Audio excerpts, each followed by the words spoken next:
2007 সালে সিলেটের সীমান্তবর্তী অঞ্চলে অসময়ে বন্যা দেখা দেয়।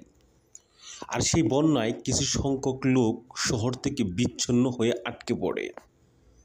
তাদের কাছে যা খাবার ছিল তারা সমস্ত খাবার খেয়ে শেষ করে। তারা তাদের আশেপাশে থেকে কচু, গেছু, শাক খেয়ে জীবন ধারণ করতে থাকে। একসময় কচু, গেছু, শাকও শেষ হয়ে যায়। পরে তারা ঘাগরা শাক খাওয়া শুরু করে, যার ফলশ্রুতিতে প্রায় 19 থেকে 20 জন লোক মারা যায় এবং অনেক লোক হাসপাতালে ভর্তি হয়। এই ঘাগরা গাছ যত্র ছত্র এখানে ওখানে জন্মে থাকে।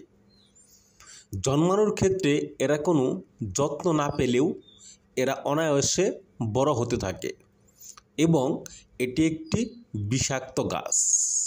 আপনারা ভিডিওতে যে উদ্ভিদটি দেখতে পাচ্ছেন এটি হচ্ছে ঘাগরা গাছ। আর ঘাগরা একটি বিষাক্ত উদ্ভিদ। এই উদ্ভিদের ইংরেজি নাম ককলবার। এর বৈজ্ঞানিক নাম হচ্ছে জ্যান্থিয়াম স্ট্রোমারিয়াম। এটি সম্ভবত উত্তর আমেরিকা থেকে পৃথিবীর বিভিন্ন দেশে ছড়িয়ে পড়ে।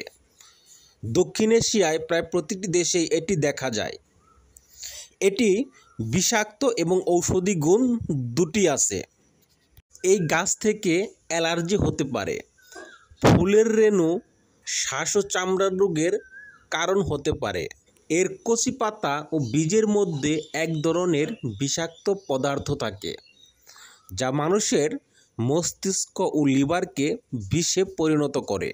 এছাড়াও এর শাক খেয়ে 1997 সালে জিম্বাবুয়ে কিছু সংখ্যক শূকর মারা যায়। এই গাছটি 30 থেকে 40 সেন্টিমিটার লম্বা হয়। এই গাছের ফলটি এর রুয়াগুলো দ্বারা জীবজন্তুর গায়ে লেগে থাকে এবং অঙ্কুরিত হয়ে এক জায়গা থেকে আরেক জায়গায় বংশবিস্তার করে। ঘাগরা গাছ যে শুধু বিষাক্ত তা নয়, এর ঔষধি গুণাগুণও আছে। ঘাগরা গাছের ঔষধি গুণাগুণ নিয়ে আমরা পরের ভিডিওতে আলোচনা করব।